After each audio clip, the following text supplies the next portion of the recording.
ಶಾಸ್ತ್ರಕ್ಕೆ ಮಿಗಿಲಾದ ತತ್ವವನ್ನು ಹೇಳ್ತಾವ, ಅತೀ ಸರಳವಾದ ಬದುಕಿನ ಸೂತ್ರಗಳನ್ನು ಹೇಳ್ತಾವ. ಏನ್ರಿ? ಶಾಸ್ತ್ರಕ್ಕಿಂತಲೂ ಶ್ರೇಷ್ಠವಾದ ವಚನಗಳು ಅದಾವ, ಆದ್ರೆ ಬದುಕಿನ ಸೂತ್ರಗಳನ್ನು ಹೇಳ್ತಕ್ಕಂಥ ವಚನಗಳು ಅದಾವ. ಮತ್ತು ಆ ವಚನಗಳು ಅವೇನಿವ ಈಗ ನಾವು ಬರಿತೀವಲ್ಲ ವಚನಗಳನ್ನು, ಭಾಳ ಮಂದಿ ನಾವು ಬರಿತೀವಿ ಈಗ ವಚನಗಳನ್ನು. ಒಂದು ಬುಕ್ಕ ಒಂದು ಪೆನ್ನ ತಗೊಳಿದ್ರೆ ಅವ್ರದ್ದೊಂದು ವಚನ ಪುಸ್ತಕ, ಇವ್ರದ್ದೊಂದು ವಚನ ಪುಸ್ತಕ, ಅದ್ರಾಗ ಇದ್ರಾಗ ಒಂದೊಂದು ಕೂಡಿ ನಾವು ವಚನ ಬರಿತೀವಿ. ಆದರೆ ಶರಣರು ಹಿಂಗೆ ಪುಸ್ತಕ ತಗೊಂಡು, ಬುಕ್ ತಗೊಂಡು, ಪೆನ್ ತಗೊಂಡು ಕುಂತ ನಮಗತ್ತೆ ತಿನಿಕ್ಯಾಡಿ ಬರೆದದ ವಚನ ಅಲ್ಲವು. ಹಿಂಗೆ ವಚನ ಬರೆದಿಲ್ಲ ಶರಣರು. ಅವರು ವಚನಗಳನ್ನು ಬರಿಬೇಕಂತ ಬರೆದವರಲ್ಲ, ಸುಮ್ಮನೆ ಅನುಭವದ ಅಂತರಾಳದಿಂದ ಅರಳಿ ಬಂದ ಮಾತುಗಳೇ ವಚನಗಳಿವತ್ತ. ಈಗ ನೀವು ಮನ್ಯಾಗ ಗಂಡ ಹೆಂಡತಿ ಮಾತಾಡ್ತೀರಿಲ್ರಿ? ಓಣ್ಯಾಗ ಕುಂತು ಮಾತಾಡ್ತಿರಲ್ಲ, ಅವಂತೂ ಮನಗಂಡರಿ ಸ್ವಾಮಿ, ನಮಗೆ ಟೈಮ್ ಪಾಸ್ ಆಗೋದ ಅಲ್ಲೇ ರೀ. ಮಂದಿದಟ್ಟು ಮಾತಾಡಿದಾಗ ನಮಗೆ ಸಮಾಧಾನ ರೀ. ಯಾಕೆ ಅಂಬಲ್ರಿ? ತಂಗಿ ಬಾಯವ ಅನ್ನೋದು ಅಕೆಟ್ ಬಂದು ಇಕೆಟ್ ಬಂದು 4 ಮಂದಿ ಕೂಡಿ ಕದ್ದಿಲೆ ಮಾತಾಡೋದು. ಇವ್ರು ಹುಡುಗಿದ್ ಹಿಂಗೆ ಆತತ್ತಲ್ಲ, ನಮ್ಮದು ಏನಾಗೈತೆ ನಮ್ಗೆ ಗೊತ್ತಿಲ್ಲ, ಮಂದಿದ ವಿಚಾರ ಮಾಡವ್ರು ನಾವು. ಅದಕ್ಕೆ ಒಬ್ರು ಹಾಡ್ತಾರೆ ನೋಡ್ರಿ, ನಿಂದೇ ನಿನಗೆ ತಿಳಿದಿಲ್ಲ, ಪರ ನಿಂದೆ ಮಾತ್ರ ಬಿಡಲಿಲ್ಲ. ಇನ್ನೊಬ್ಬರ ಬಗ್ಗೆ ಮಾತಾಡೋದಂದ್ರೆ ನಮ್ಮ ಕಣ್ಣು ದೊಡ್ಡವಾಗಿರ್ತಾವ, ಕಿವಿ ದೊಡ್ಡವಾಗಿರ್ತಾವ, ಮನಸ್ಸೆಲ್ಲ ಅಲ್ಲೇ ಹೋಗಿ ಕೂತಿರ್ತದ. ಇನ್ನೊಬ್ರದ್ದು ಏನಾದರೂ ಸುದ್ದಿ ಕೇಳೋದಿತ್ತಂದ್ರೆ ಗಪ್ಪನ ಯಾರ ಮಾತಾಡ ಸುಮ್ಮ ಅಲ್ಲೇನೋ ಹೇಳಕತ್ತಾರ, ಅಷ್ಟು ಲಕ್ಷ ಕೊಟ್ಟು ಕೇಳ್ತೀವಿ. ಅದ ಧಾರಾವಾಹಿ ನೋಡ್ತೀವಿ ನಾವೆಲ್ಲ. ನಿನ್ನೆ ಸಾಯಂಕಾಲ ಅಲ್ರಿ, ತಿಂಗಳು ಹಿಂದೆ ಎಲ್ಲಿ ನಿಂತೈತಿ ಅನ್ನೋದು ಹೇಳ್ತೀವಿ. ಅದರೊಳಗೆ ಯಾವ್ಯಾವ ಟೈಮಿಗೆ ಏನೇನಾಗೈತೆ ಅನ್ನೋದೆಲ್ಲ ಹೇಳ್ತೀವಿ ನಾವು. ನಾ ಹೇಳಿದ 8 ದಿವಸದ ಪ್ರವಚನದೊಳಗೆ ಒಂದು ಮಾತು ನೆನಪುಳಿಯಂಗಿಲ್ಲ. ಯಾಕೆ ಅಂಬಲ್ರಿ? ಅವೆಲ್ಲ ನೆನಪುಳಿತಾವು, ಇವು ನಮ್ಮ ಮಾತ ನೆನಪಿಳಂಗಿಲ್ಲ. ಶರಣರು ಹೆಂಗಂತಂದ್ರೆ ಮಾತಾಡಿದ ಮಾತು, ಮನ್ಯಾಗ ನೀವೇನು ಗಂಡ ಹೆಂಡತಿ ಮಾತಾಡ್ತೀರಲ್ಲ, ಓಣ್ಯಾಗ ಹೆಂಗೆ ಕುಂತು ಮಾತಾಡ್ತೀರಲ್ಲ, ಹಂಗ ದಿನನಿತ್ಯ ಅನುಭವದಿಂದ ಬಂದಿರತಕ್ಕಂಥ ಮಾತುಗಳವು. ಮಾತಾಡಿದ ಮಾತ್ರಿ ಇವತ್ತ ವಚನಗಳು. ನಿಮಗೆ ಉದಾಹರಣೆ ಹೇಳ್ತೀನಿ ಬೇಕಾರ, ಕಲ್ಪನೆ ಮಾಡ್ಕೊಳ್ಳಿ, ನಾವೆಲ್ಲ ಅನುಭವದ ಮಂಟಪ. ಅನುಭವ ಮಂಟಪ ಬಸವ ಕಲ್ಯಾಣ. ನಾ ಇವತ್ತು ಬಸವ ಕಲ್ಯಾಣದಿಂದನೇ ಇಲ್ಲಿಗೆ ಬಂದಿ ನೋಡ್ರಿ. ಸೀದಾ ಬಸವ ಕಲ್ಯಾಣದೊಳಗೆ ಮುಂಜಾನೆ ಬಹುತೇಕ 10 ಗಂಟೆಗೆ ಕಾರ್ ಚಾಲು ಮಾಡಿದವು, ಸೀದಾ ಇಲ್ಲಿಗೆ ಬಂದೀನಿ ಬಸವ ಕಲ್ಯಾಣದಿಂದ.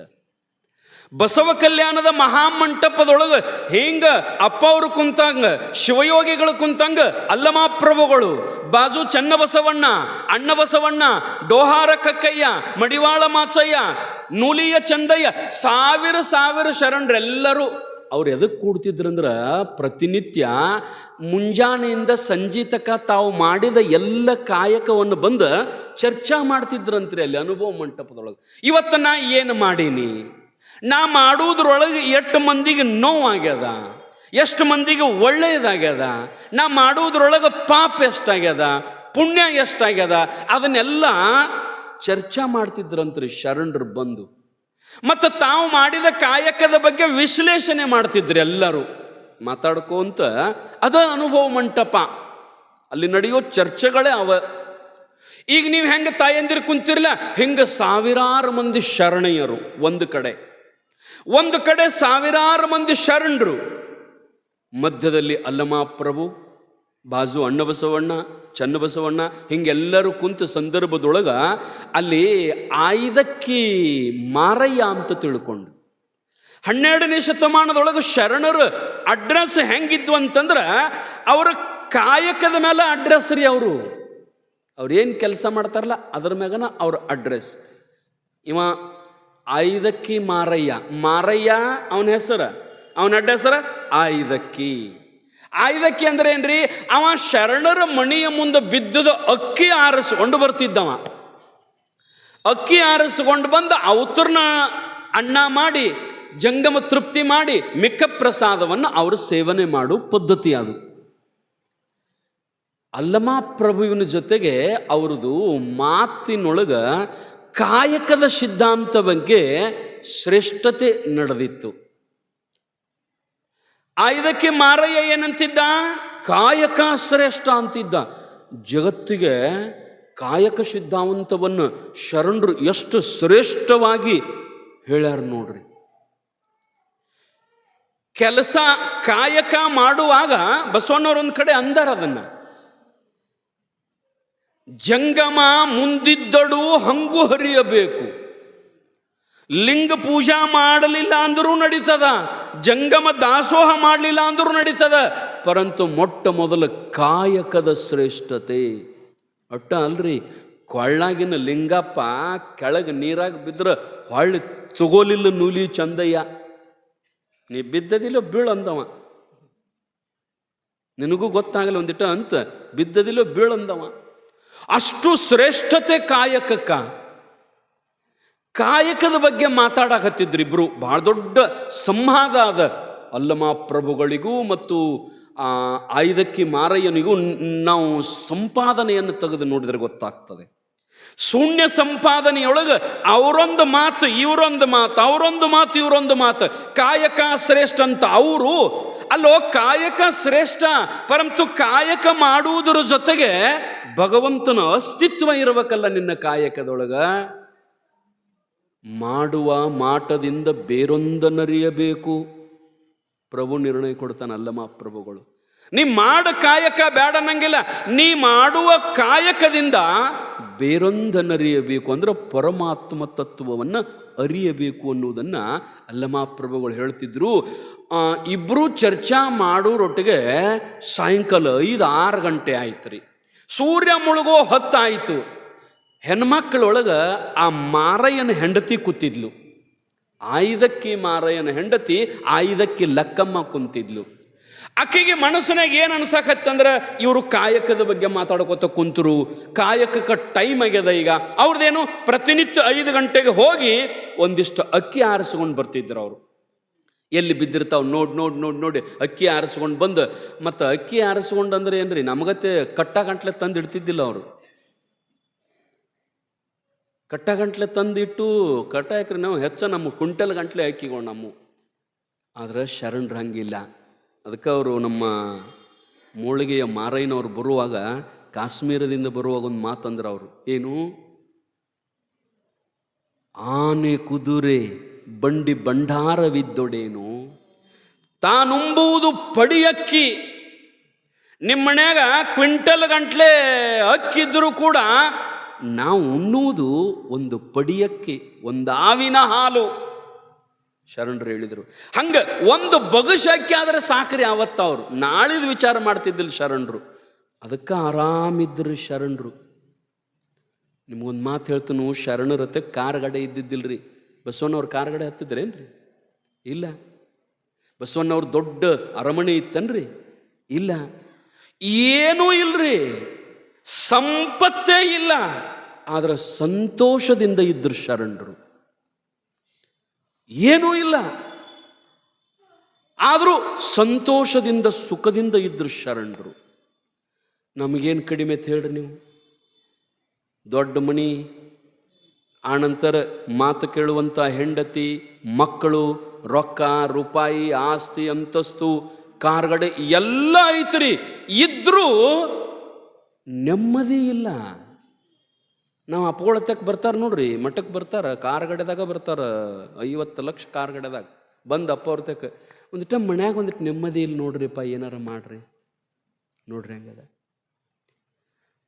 ಸಂತೋಷಕ್ಕಾಗಿ ನಾವು ಎಲ್ಲವನ್ನು ಗಳಿಸ್ತೀವಿ. ಯಾವುದಕ್ಕಾಗಿ ನಾವು ಗಳಿಸ್ತೀವಲ್ಲ ಅದ ಸಿಗುವಲ್ತು ನಮಗ, ಸಂತೋಷನ ಸಿಗುವಲ್ತು. ನಾವು ಸಂತೋಷದಿಂದ ಇರ್ಬೇಕಂತ ಎಲ್ಲನೂ ಗಳಿಸಾಕತ್ತಿದೀವ್ರಿ. ನಾವು ಆರಾಮಿರ್ಬೇಕಂತ, ಸಂತೋಷದಿಂದ ಇರ್ಬೇಕಂತ ತಿಳ್ಕೊಂಡು ಹಗಲು ರಾತ್ರಿ ದುಡಿದು ಎಲ್ಲ ಸಾಕಷ್ಟು ಗಳಿಸಾಕತ್ತಿದೀವು, ಎಲ್ಲ ಬರಾಕತ್ತೈತಿ. ಆದ್ರೆ ಸಂತೋಷ ಹೋಗಾಕತ್ತೈತಿ ನಮ್ಮದು. ಎಲ್ಲ ಸಿಗಾಕತ್ತದ. ಆದ್ರೆ ಇದ್ದ ನೆಮ್ಮದಿ ಸಂತೋಷ ಹೋಗಾಕತ್ತದ. ಒಬ್ಬ ಭಿಕ್ಷುಕ ಅಂತಾನ. ಒಬ್ಬ ಭಿಕ್ಷುಕ ಏನಂತಾನಂತಂದ್ರ, ಈ ದೇಶದ ಸಾಮ್ರಾಟನಾಗಬೇಕು ನಾನು, ಅಂದ್ರೆ ನನಗೆ ಸಂತೋಷ ಸಿಗ್ತದ ಅಂತಾನವ. ಈ ದೇಶದ ಸಾಮ್ರಾಟನಾಗಬೇಕು ಅಂದ್ರೆ ನನಗೆ ಸಂತೋಷ ಸಿಗ್ತದ ಅಂತಾನ. ಒಬ್ಬ ಭಿಕ್ಷುಕ ಈ ದೇಶದ ಸಾಮ್ರಾಟನಾದ್ರೆ ಸಂತೋಷ ಸಿಗ್ತಿತ್ತು ಅಂದ್ರ, ಈ ದೇಶದ ಸಾಮ್ರಾಟ ಬುದ್ಧ ಸಂತೋಷದ ಸಲುವಾಗಿ ಭಿಕ್ಷುಕ ಆದಲ್ರಿ. ಈ ದೇಶದ ಸಾಮ್ರಾಟವಿದ್ದ ಬುದ್ಧ ಒಂದು ದೇಶದ ರಾಜ. ಆದರೆ ಆ ರಾಜ್ಯದಲ್ಲಿ ಸಂತೋಷನ ಕಾಣಲಿಲ್ಲ ಅವನಿಗೆ.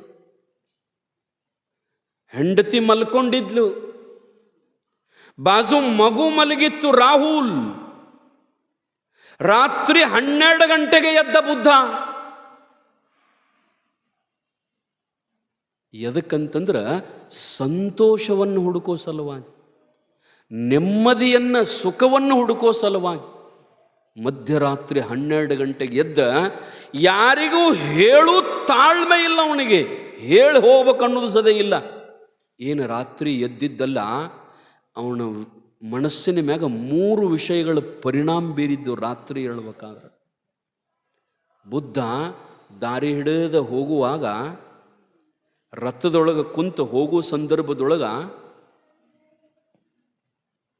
ಒಬ್ಬ ರೋಗಿ ಮನುಷ್ಯ ಎದುರಿಗೆ ಬಂದಂತ.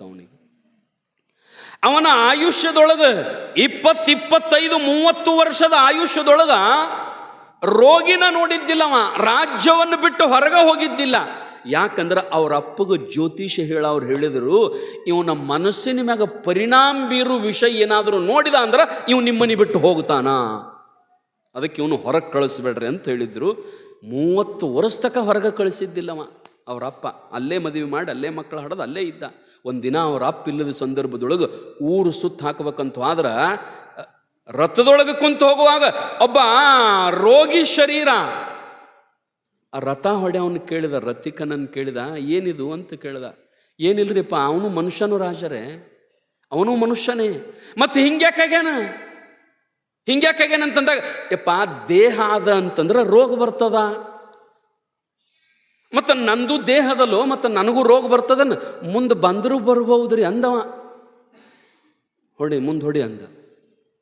90 ವರ್ಷದ ವಯೋವೃದ್ಧ ಒಂದು ಬಡಗಿ ಹಿಡ್ಕೊಂಡ ಬಾಗಿ ನಡ್ಕೋಂತ ಬರ್ತಿದ್ದ. ಮುದುಕರನ್ನ ನೋಡಿಲ್ ಜೀವನದೊಳಗವ. ಅವನ್ ಕೇಳ್ದ, ಏನಿದು ಅಂದ. ಇವ್ರು ಯಾರು ಅಂತಂದಾಗ, ಇವರು ಮನುಷ್ಯರೇ, ಮತ್ತು ಹಂಗ್ಯಾಕ ಬಾಗ್ಯಾನ, ಕೈಯಾಗ ಬಡಗಿ ಯಾಕೆ ಹಿಡ್ದಾನ. 80-90 ವರ್ಷದ ನಂತರ ಈ ಶರೀರ, ಈ ದೇಹ ಮುಪ್ಪಾಗುತ್ತದ ರೀ ಅವಂದ. ಮತ್ತು ನೀವು ಮುಪ್ಪಾಗುತ್ತೀರಿ, ನನ್ನ ಶರೀರನು ಅವನಗತೆ ಆಕ್ಕತ್ತೇನು? ಹ್ಞೂ ಅಂದ. ಮುಂದಂದ. ಮುಂದೊಂದು ಸ್ವಲ್ಪ ಹೋಗ್ಬಿಡ್ದ. 4 ಮಂದಿ ಹೊತ್ತುಕೊಂಡು ಒಂದು ಹೆಣ ತಗೊಂಡು ಬರಾಕತ್ತಿದ್ರು. ಇದೇನು ಅಂದ. ಅವ ತೀರ್ಕೊಂಡಾನ್ರಿ, ಲಿಂಗೈಕ್ಯಾಗ್ಯಾನ, ಹೋಗ್ಯಾನ. ಹಂಗಂದ್ರೆ ಏನು ಅಂದಿವ. ಒಂದಿನ ನಾವು ಈ ದೇಶವನ್ನು, ಈ ಜಗತ್ತನ್ನು ಬಿಟ್ಟು ಹೋಗುವುದದರಿ, ಈ ದೇಹವನ್ನು ಮಣ್ಣಾಗ ಮುಚ್ಚುವುದ ಅಂದ ಕೂಡಲೇ, ಇನ್ನೇನು ಮುಂದೆ ಹೋಗಬೇಡ, ಹೊಳಿಸಿ ರಥ ಮಣಿಗೆ ತಗೊಂಡು ನಡಿ ಅಂದ. ರಥ ರಾಜ್ಯಕ್ಕೆ ಬಂದು ಬಿಟ್ಟ, ಮಲ್ಕೊಂಡ. ರಾತ್ರಿ ಎದ್ದ. ಏನೂ ನೋಡಿಲ್ರಿ. ಒಬ್ಬ ಮುದುಕನನ್ನು ನೋಡಿದ. ನೀವೆಟ್ಟು ಮುದುಕರನ್ನು ನೋಡಿಲ್ಲ. ಒಬ್ಬ ರೋಗಿಯನ್ನು ನೋಡಿದ. ನಾವೆಟ್ಟು ರೋಗಿಯನ್ನು ನೋಡಿಲ್ಲ. ಒಂದು ಹೆಣ ನೋಡಿದ. ನಾವೆಟ್ಟು ಮಂದಿನ ಮಣ್ಣು ಕೊಟ್ಟು ಬಂದಿಲ್ಲ. ಇಷ್ಟು ನೋಡಿ ಅವನಿಗೆ ಸತ್ಯದ ಅರಿವಾಯಿತು. ಸಾಕಂದವ. ಈ ದೇಹಕ್ಕೆ ರೋಗ ಬರುವುದಕ್ಕಿಂತಲೂ ಮುಂಚೆ, ಈ ದೇಹ ಮುಪ್ಪಾಗುವುದಕ್ಕಿಂತಲೂ ಮುಂಚೆ, ಈ ದೇಹ ಹೋಗುವುದಕ್ಕಿಂತ ಮುಂಚೆ ನಾನು ಏನು ಮಾಡ್ಬೇಕನ್ನೋದನ್ನು ಮಾಡ್ಬೇಕಂತ ತಿಳ್ಕೊಂಡು ಮನಿ ಬಿಟ್ಟ. ಬುದ್ಧ ಮಧ್ಯರಾತ್ರಿ ಎದ್ದೇನು ಮಾಡಿದ ಅಂತಂದ್ರೆ, ಹೆಂಡತಿಗೆ ಹೇಳಲಿಲ್ಲ, ಮಗನಿಗೆ ಹೇಳಲಿಲ್ಲ, ಹೊಂಟ. ಎದಕ್ಕ? ಬುದ್ಧ ಭಿಕ್ಷು ಆದ. ಸಂಪತ್ತಿನಲ್ಲಿ ಸಂತೋಷ ಇದ್ರೆ ಯಾಕೆ ಬರ್ಬೇಕಾಗಿತ್ತು ರೀ? ಯಾಕೆ ಬರಬೇಕಾಗಿತ್ತು? ಒಂದು ವೇಳೆ ಸಂಪತ್ತಿನಲ್ಲಿ ಸಂತೋಷ ಇತ್ತು ಅಂದ್ರೆ ಸೀಸೇರ್ ರಾಯ್ ಅವ್ರು ಯಾಕೆ ಸಾಯಬೇಕಾಗಿತ್ತು? ಅವ್ರಿಗೇನು ಕಡಿಮೆ ಇತ್ತು? ಬಹುತೇಕ ಕೋಟಿ ಕೋಟಿ ಕಿಮ್ಮತ್ತಿನ ಕಾರ್ಗಡೆ ಲೆಕ್ಕಿಲ್ಲದಷ್ಟು ಅದಾವು. ಅವನಿಗೆ ಸಾಕಷ್ಟು ಟಿವಿಯೊಳಗೆ ನೋಡಿರಿ, 9,000 ಕೋಟಿ. ತಾನೇ ಗುಂಡಾಕೊಂಡು ಹೋದ. ತಾಯಂದಿರ, ಸಂಪತ್ತಿನಲ್ಲಿ ಸಂತೋಷ ಇಲ್ಲ.